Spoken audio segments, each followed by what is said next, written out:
최근 SNS와 온라인 커뮤니티에 떠도는 수상한 소문.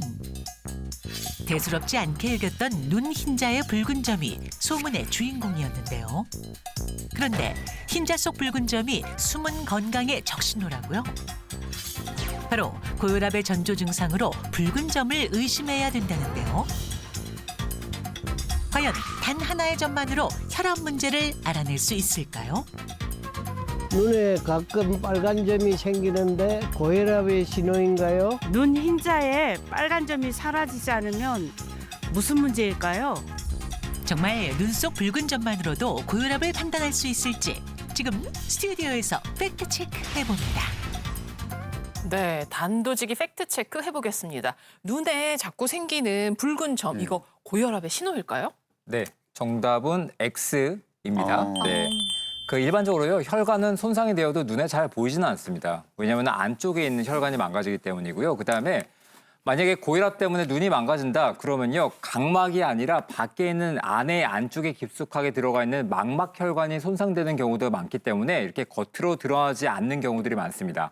일반적으로 이렇게 눈에 흰자의 붉은 점들이요, 결막하 출혈이라고 하는 것들은요, 미세혈관이 뭔가 물리적인 압박에 의해서 자극이 되면은 그때 이제 실핏줄이 터지면서 생기는 것들이고요.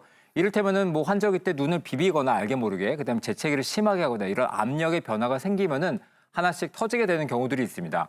근데요, 고혈압이 지속되면은 혈관이 아무래도 좀 약해질 수 있겠습니다. 이렇게 압력이 가해지는 상황이 아니고 내가 눈을 비비지 않았는데도 자꾸 이런 결막하 출혈이 생긴다. 그러면 한 번 정도쯤은요, 고혈압에 의해서 어떤 문제가 생기지 않았을까 한번 혈압이랑 혈관 건강을 체크해 보시는 것이 좋겠습니다. 그러니까 이제 한마디로 제가 정리를 해보자면 이게 눈에 생기는 붉은 출혈이 무조건 고혈압 때문에 생기는 것은 아니지만 반복적으로 생긴다면 진단을 반드시 받아봐라 이런 내용이잖아요, 교수님. 네, 맞습니다. 예, 제가 이렇게 정리를 잘해요. 자, 그렇다면 저는 궁금한 게 눈 겉에 드러나는 게 아니라 깊숙이 아까 망막 혈관에 만약에 출혈이 생긴다면 어떤 증상이 나타날까 궁금하거든요. 제가 알고 있는 어떤 고혈압 심한 분들은 겨울에 돼서 그런지 망막 혈관이 자꾸 터진다 이렇게 말씀하시던데. 네. 네.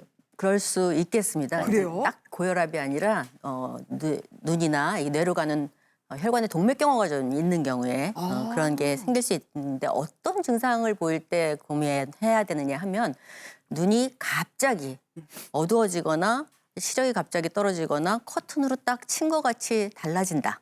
이런 거에 갑자기가 중요합니다. 그런 경우에는 이제 왼쪽 사진이 이제 정상적인 소견이고요. 오른쪽 사진은 이제 정맥이 막힌 거라서 조금 다른데 왼쪽 사진에 비해서 조금 더 이제 저 발그레한 부분이 전부 다 하얘져요. 그래서 동맥이 막히게 되는 경우를 얘기를 하는데요. 그렇게 되면은 눈 쪽으로 가는 망막으로 가는 혈관에 산소나 뭐 이런 것들이 다 부족하게 되기 때문에 이렇게 하얗게 변하는데 그렇게 될 때 나타나는 증상이 그거고 흔히 우리가 눈중풍이라고 얘기할 정도로 이제 급하게 병원을 좀 가봐야 되는 그런 증상에 해당하고요. 말씀드린 것처럼 고혈압이나 당뇨 또 경동맥에 동맥경화증이 있거나 이럴 때 또 심혈관 질환이 있는데 좀 무리를 했을 때 생기기가 쉽겠습니다. 네. 이외에도 우리가 눈을 좀 자세히 들여다보면 알 수 있는 질병들이 있거든요. 하나하나 살펴보도록 하겠습니다. 먼저 눈 흰자가 점점 노래지는 경우입니다. 바로 황달을 의심해 볼 수 있겠군요. 네, 맞습니다. 이거는 뭐 이미 잘 알고 계실 텐데요. 제가 간단하게 부연 설명을 드리면은 이 황달이라는 것은 몸에 빌리루빈이라는 물질 때문입니다. 이 빌리루빈은 몸에서 생성이 되면은 간에서 해결이 되고 담도로 배출이 돼야 되는데 이렇게 간 기능과 담도의 어떤 기능이 떨어지게 되면은 뭐가 문제가 생기면요. 이 빌리루빈이라는 게 분해도 안 되고 배출도 안 됩니다. 몸에 쌓입니다. 쌓이기 때문에 눈이 자꾸 노래지고요. 피부도 노래지고요. 심한 경우에는 소변 색깔도 매우 짙어지게 되는 그런 증상들이 있습니다. 뭐 조명 때문 아니면 일시적으로 피곤해서 생기는 경우 말고요. 계속 피부 색깔이 노랗게 되거나 귤도 안 먹었는데 자꾸 노래져요. 그다음에 눈도 자꾸 노래지고 그다음에 소변 색깔도 짙어지고 그러면요. 내가 간과 담도에 문제가 생기지 않았을까 한번 의심해 보시고 반드시 병원에 가셔서 검사를 받아보시는 것이 좋겠습니다. 네, 자, 두 번째 내용 보겠습니다. 눈동자 테두리에 흰색 고리가 생기는 경우는요. 이건 각막환이군요. 실제로 이런 환자들 자주 오나요? 네, 맞습니다. 실제로요. 진료실에서 보면은 눈에 갑자기 테두리가 생겼다라고 하시는 분이 있고요. 그런 말씀 안 하셔도 저는 환자분들 눈을 잘 보는데 눈에 이렇게 테두리가 생기신 분들이 있습니다. 특히나 60대 이상의 고령이 되신 분들에서 좀 주로 나타납니다. 이렇게 각막환이라고 해가지고요. 검은 눈동자 바깥에 회색계의 어떤 테두리가 생기는 게 있는데 이게 콜레스테롤의 지방이 쌓여가지고 그렇게 보이는 경우도 있고요. 그다음에 오른쪽 사진과 같이 이제 눈꺼풀 위에 황색종이라고 해가지고 그 약간 노란색 덩어리가 생기는 경우도 있습니다. 이것도 콜레스테롤의 어떤 지방이 쌓여가지고 생기는 증상 중에 하나가 될 수 있습니다. 이게 나이가 드시면서 그냥 일반적으로 자연스럽게 생기는 경우도 있는데 그렇기 때문에 이게 나타났다고 해가지고 나 큰일 났다 이렇게 걱정하지 마시고요. 병원에 가셔가지고 지질에 대한 어떤 검사를 받아보시는 것이 좋겠습니다. 네. 자, 그렇다면 마지막으로 눈이 종종 충혈되거나 실핏줄이 서는 경우 한번 살펴보겠습니다. 저 자주 그러는데. 자, 어떤 질병이냐면 결막염이나 안구 건조증이군요. 네, 일반적으로 피곤할 때 저희가 이제 간혹 이런 경우가 생기죠. 그런 거에 가장 흔한 원인은 안구 건조증이나 아니면 결막염을 들고 있을 수 있겠습니다. 안구가 건조한다는 거는 그만큼 혈액순환이 좀 잘 안 돼서 눈으로 가는 혈류가 좀 약해지고 자극이 되면서 결막하고 눈꺼풀이 이렇게 부닥치는 부위 이런데 자꾸 자극이 되면서 뭐 문제가 생기는 거죠. 그래서 문제가 생기니까 혈류가 좀 더 가서 충혈이 되는 그런 증상이 나타나고요. 흔히 모래알이 들어간 것처럼 불편한 증상이 나타나서 병원에 한번 방문하시면 좋을 것 같고요. 그밖에 결막염 같은 거는 건조증보다 그렇게 흔하지는 않습니다. 그런데 어쨌든 바이러스나 균에 의해서 염증이 생기는 거기 때문에 그런 거를 제거하기 위해서 충혈이 되고요. 그러면서 분비물이 나오기 때문에 눈곱이 끼고 가렵고 조금 불편한 감이 심하죠. 이런 경우에는 마찬가지로 안과를 방문하시는 게 좋겠습니다. 네, 요즘도 막 춥다가 며칠 조금 기온 올라가면 바로 미세먼지 몰려오잖아요. 봄 되면 미세먼지가 더 심해질 텐데요. 눈 건강에 각별히 더 신경 쓰시기 바랍니다. 자, 무엇이든 팩트체크 다음 주제 보겠습니다. 블랭크 30초를 못 버티면 80대 체력이라는 SNS 속 경고. 정말 믿어도 되는 말일까요? 그래서 찾은 팩트체크 현장. 서울의 한 노래교실에서 직접 확인해봤습니다. 블랭크 30초 버티기에 나선 50대 중년 여성들. 블랭크 30초 할 수 있습니다. 아자! 먼저 바닥에 엎드린 상태에서 팔꿈치를 어깨 아래에 위치해주고요. 팔꿈치와 발끝으로 몸을 지탱하며 몸이 일직선이 돼야 합니다. 엉덩이가 내려가거나 올라가면 테스트 종료. 총 10명 중 성공한 사람은 단 6명.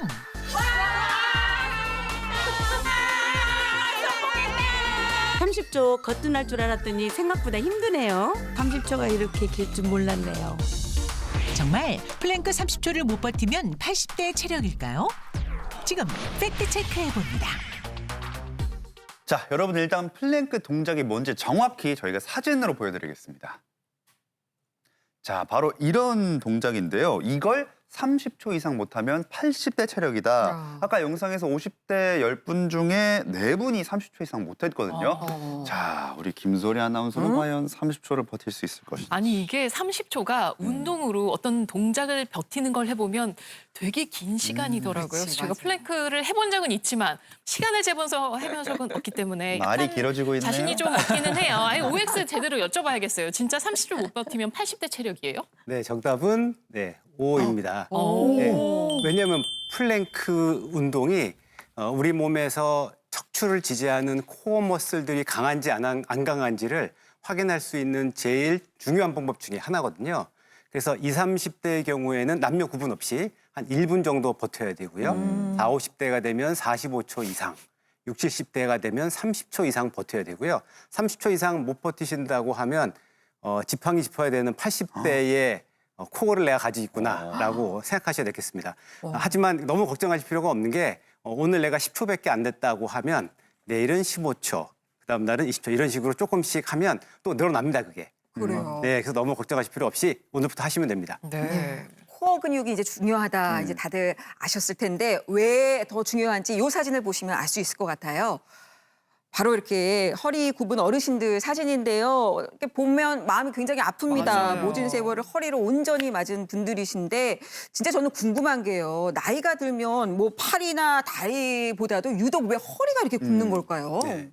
그러니까 나이가 들면 저렇게 허리가 굽는 이유는 허리를 잡아주는 코어 근육, 하체 근육과 약해지고 균형 능력이 떨어지기 때문에 그렇거든요.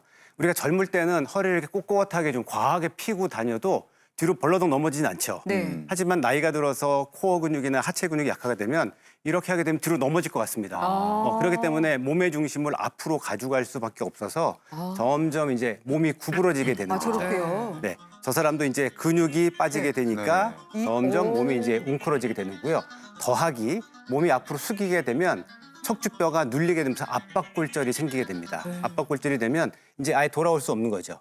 그래서 우리는 평상시에 코어 근육을 키우는, 코어와 하체 근육을 키우는 운동을 계속 해야 됩니다. 아, 왜 눈은 앞에만 달려 있을까요? 네. 우리가 행동을 다 앞에서 하니까 자세가 자꾸 더 이렇게 되는 것 같은데 눈 이렇게 하나씩 나눠서 달았으면 뒤도 편했을 텐데, 그렇죠? 우리 뒤에 보고 살까요, 이렇게?